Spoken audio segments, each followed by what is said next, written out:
中美兩敗俱傷，美港口貨量崩50%，川普，中國工廠會倒光。美國第一季 GDP 萎縮0.3%，川普把錯怪到前總統拜登身上。這次美國 GDP 數字負成長，主要是很多中小企業趕在關稅上路前，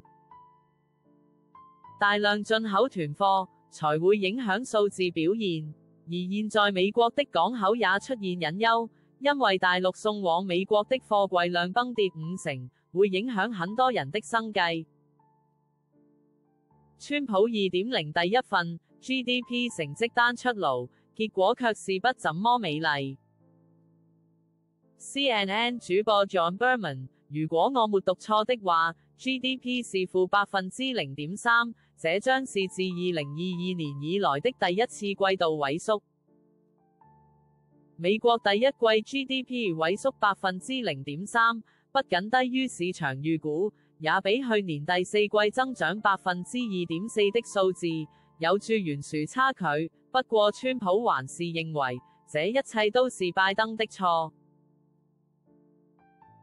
美國總統川普，核心 GDP 你知道，你們今天可能看到了一些數字，我首先要說的是那是拜登的數據，不是川普的數據，因為我們1月才上任，那是季度數據。這回美國 GDP 由正轉負，就是因為許多企業為了躲避高關稅，提前進口大量商品，導致美國進口季增年率高達41.3%，再加上政府支出也從2022年來首次下滑，又拖累 GDP。CNN 記者 Matt Egan， 他們爭先恐後搶在關稅生效前進口貨物，結果是當進口增加時，這實際上會從 GDP 中扣減。然而經濟學家警告，現在關稅戰正式開打後，美國港口很快將碰上另一種極端。UBS 經濟學家 Paul Donovan， 美國港口的吞吐量正在崩潰，這意味在美國港口就業的人恐面臨暫時失業風險，也就是突然間廠商不敢進貨，導致港口貨櫃大崩跌的現象。分析指出，中國輸往美國的貨量已經雪崩50%，加州的奧克蘭港業者也感受到業務量的巨大改變。奧克蘭海事支援服務公司 Bill & Budy， 你可以看到貨櫃停放空間有空隙。業者說他們原本有佔地15英畝的貨櫃卡車停車場和設施空間，但現在明顯多出許多空位，有些員工也開始閒到發慌。奧克蘭海事支援服務公司 Bill & Budy， 這是一條鏈一條物流鏈，所以碼頭工人會感受到，因為從船上卸貨物減少，工時減少。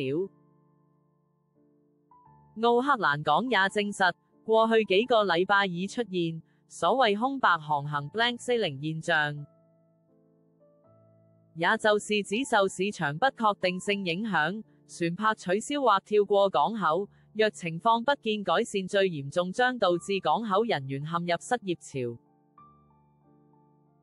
美國總統川普，他們貨船正在太平洋上掉頭，他們正在進行大 U 型回轉掉頭，因為他們不想要那些貨物，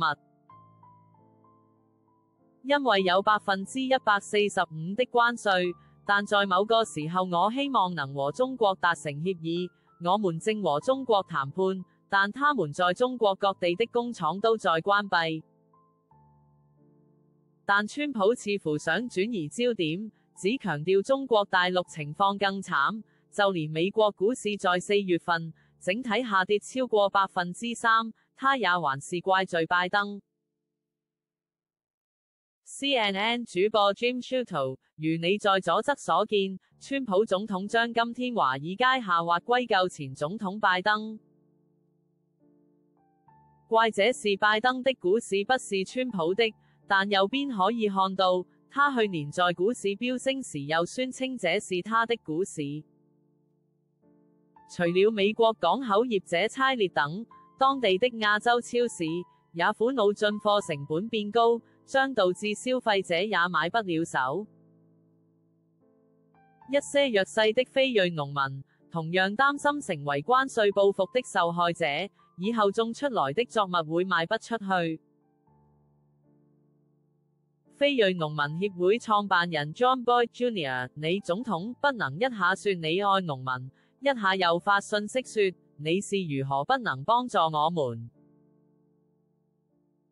CNN 財經主播 Richard Quest： 儘管下一季度的數據顯然不會有同樣水平的進口，但下一季度將顯示因關稅而導致放緩的真實性質。CNN 財經主播進一步點出，就算先前美國企業加速囤貨，但商品數量不可能撐太久，尤其之後聖誕節所需。